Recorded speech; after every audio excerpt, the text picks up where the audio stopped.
पक्का पनि हुन्छ, पक्का पनि क्यान्डलहरू बालेको हुनसक्छ। हेर्नुहोस् तरिकाले बनाइएको छ, कस्तो दामी, हेर्नलाई पनि कस्तो आनन्द आउने ठाउँहरू छ। गुम्बाहरू यहाँ वरिपरि हेर्नु न, बस्नको लागि वातावरण पनि एकदमै धेरै शान्त छ। के लाग्छ, तपाईँहरू पनि यो ठाउँमा आउन चाहनुहुन्छ? हाई गाइस, हेलो, नमस्ते, म हुँ तपाईँकै Raj Bharati. Welcome to my another blog guys. म तपाईँहरूलाई मेरो छोटो मिठो धेरै लामो समयपछिको मेरो ब्लगमा तपाईँहरूलाई स्वागत गर्न चाहन्छु। मेरो चाहिँ छुट्टी चलिरहेछ, त्यो छुट्टीको क्रममा चाहिँ के गर्ने भनेर एक्लै ट्राभल गर्न निस्किरहेको छु। म एक्लै छु, हेर्नु कति राम्रो फुलहरू यो सट्ट देखिरहेछ। म एक्लै यो बाटोहरूमा हिँडिरहेको छु। एकदमै धेरै दामी फुलहरू फुलेको रहेछ। अनि यो फुलहरूसँगै म एक्लै ट्राभल गर्दैछु। म यहाँदेखि माथि एउटा हाम्रो गुम्बा छ, त्यो गुम्बासम्म जाने भनेर हिँडेको हो। खासमा चाहिँ एक्लै छु। तपाईँहरूको त काम सुरु भएको छैन होला सायद, मेबी कोरियामा हुनुहुन्छ भने तपाईँहरू कहाँ कताबाट हिँड्दै हुनुहुन्छ सबैले प्लिज कमेन्ट्समा भन्नुहोस् है। यदि मेरो भिडियो कस्तो लाग्छ प्रतिक्रियाहरू पनि दिन नभुल्नुहोस्। यदि नयाँ हुनुहुन्छ भने लाइक कमेन्ट सब्सक्राइब गरेर मेरो च्यानललाई ग्रो गर्न हेल्प गरिदिनुहोस्। अब यहाँबाट मेरो जर्नी सुरु हुँदैछ। अब यहाँ केही समयपछि ट्रक्क बस्ने ठाउँहरू, एकदमै राम्रो ठाउँहरू आउँदैछ, प्लेसहरू एकदमै मनमोहक खालको। हेर्नुहोस् त, वाउ, त्यस्तो दामी छ। अनि चाहिँ आज चट्टसँगले म आज गुम्बासम्म जाने मेरो प्लान छ। माथि गुम्बामा गएर बस्ने हो। यस्तो ठाउँ चाहिँ यस्तो एरियामा छ। चट्टसँगले यो एरियाहरू बढाउँदै यहाँ बसेर फोटोहरू खिचेर पनि जान सकिन्छ।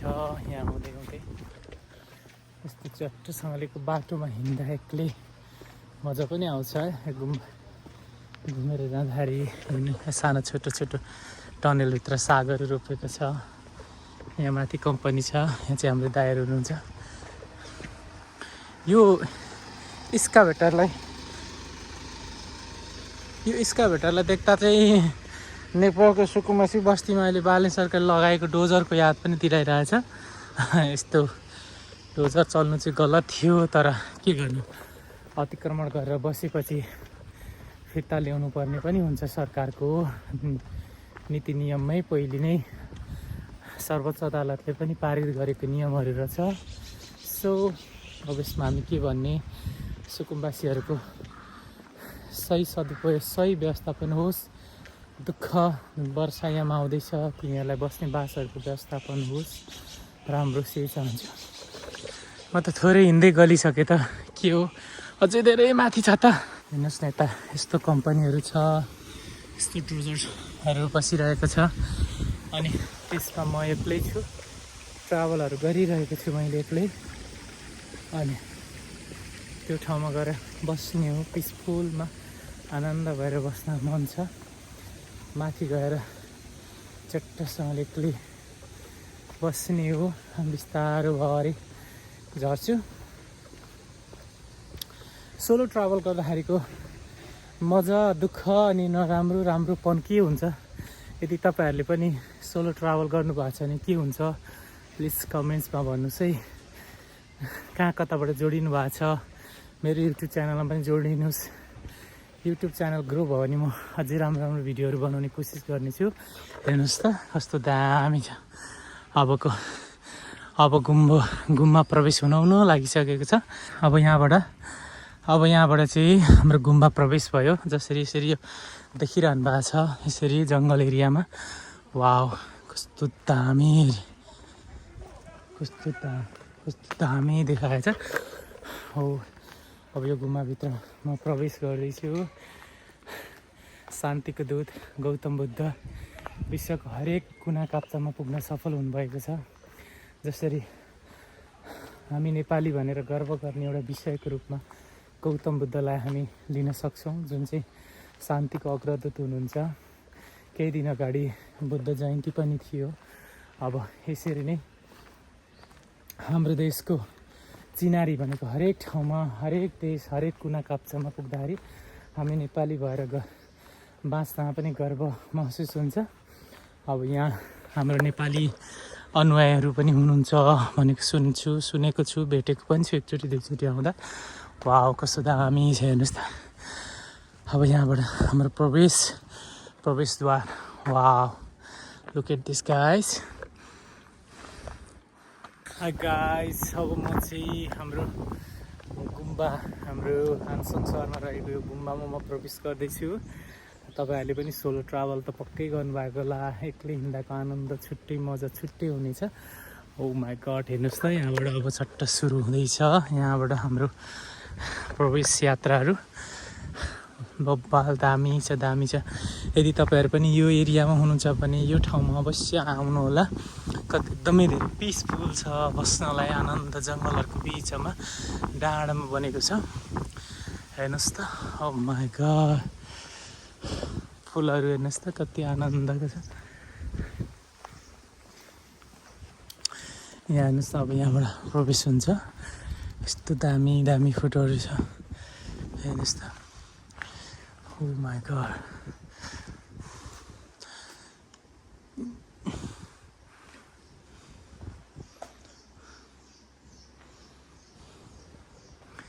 oh my god, wow, so nice.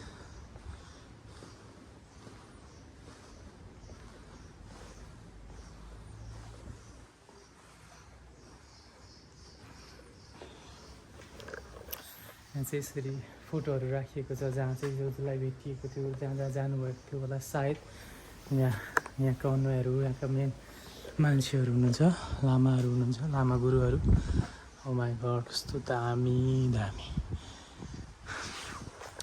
कस्तो आनन्द 2000 हेर्नुहोस् त। ओ माई गड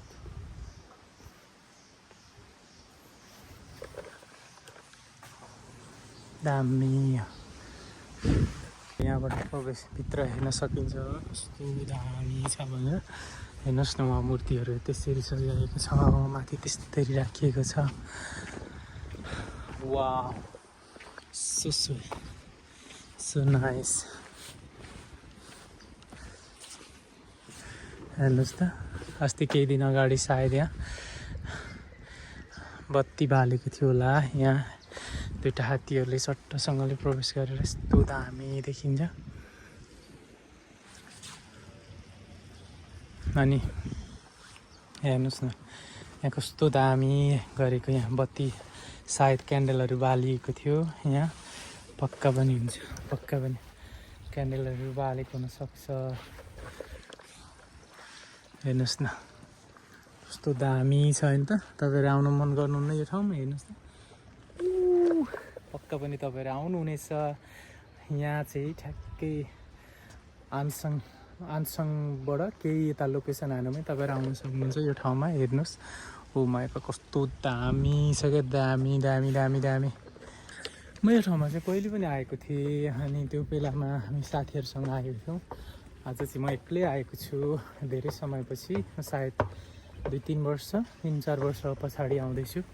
तपाईँहरूलाई यो ठाउँ कहाँ हो के हो भनेर जान्न चाहनुहुन्छ, यदि आउन चाहनुहुन्छ भने मलाई मेसेज गर्नुहोस् अथवा कमेन्टमा भन्नुहोस्, म तपाईँहरूलाई लोकेसन भन्न सक्छु भन्ने छु। हेर्नुहोस् न कस्तो दामी छ। वाउ हेर्नुहोस् त, यो डाँडामा बसेर लिने आनन्दै छुट्टै छ होइन त। मलाई त हाम्रो उहाँको स्वयम्भू जस्तै फिल भइरहेको, स्वयम्भू नै जस्तो फिल गराइरहेको छ। वाउ कस्तो दामी हेर्नुहोस् त। हेलो वाउ कस्तो दामी। कहिलेकाहीँ यस्तो ठाउँहरू पनि हिँड्नुपर्छ, एक्लै ट्राभल गर्नुपर्छ, अनि आउने मजा छुट्टै हुन्छ, रमाइलो अनि एकदमै बबाल दामी छ। हेर्नुहोस् त, oh my god what a location guys. Oh my god, यो ठाउँमा आएर तपाईँहरू बस्न चाहनुहुन्छ? तपाईँले स्वयम्भूमा स्वयम्भू त लगभग सबै आएर बस्नुहुन्छ, परदेश जाँदा होस्, जहाँ कोही टाढा टाढाबाट आएको मान्छेहरू अथवा केही चिल गर्न अलिकति बोरिङ फिल भयो अथवा केही भयो भने त्यो ठाउँमा गएर डाँडामा बसेर सुन्तला खाने, बदाम खाने, अनि गफहरू गर्ने, केही रिल्याक्स फिल गर्ने, अथवा शनिबार छुट्टीको दिन आइतबार काहीँ जानु मन लाग्ने स्वयम्भू जानुहुन्छ। त्यस्तै यहाँ पनि हेर्नुहोस्, सेम सेम सेम ठक्क जङ्गलको वरिपरि आनन्दको वातावरणमा बस्नलाई आनन्द शान्ति। त्यसैले पनि बुद्धलाई शान्तिको अग्रदूत भनेको होला। यही भएर होला नि यस्तो शान्तको ठाउँ रोज्नुको तात्पर्य। गुम्बाहरूदेखि लिएर हरेक ठाउँ हेर्नु कस्तो दामी तरिकाले बनाइएको छ। प्लिज कमेन्ट्समा भन्नुहोस्, म तपाईँहरूलाई यो लोकेसन पिन गरिदिनेछु।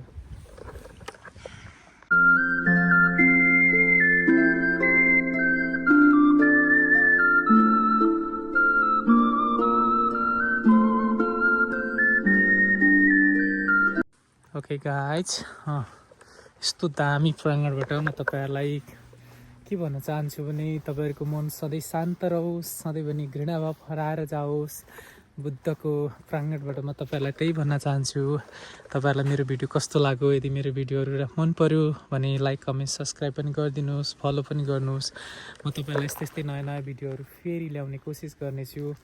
अनि कहाँबाट कसरी हेर्दै हुनुहुन्छ, कहाँ हुनुहुन्छ, कसो हुनुहुन्छ, सबैजना राम्रो रहनुहोस्, सुखी रहनुहोस्, खुसी रहनुहोस्, मस्त रहनुहोस्, चिल रहनुहोस् गाइज। अब म चाहिँ यो ठाउँबाट रिटर्न ब्याक हुनेवाला छु र मेरो यो भिडियो पनि सायद अब म यहीँ अन्त्य गर्न पनि चाहन्छु। फेरि हामी नयाँ भिडियोमा तपाईँहरूलाई जोड्ने कोसिस गर्नेछु। स्टे ट्युन गाइज, अनि love you all, keep supporting guys. Bye, फेरि हामी नयाँ भिडियोमा भेट्नेछौँ। Bye bye. See you. Bye bye.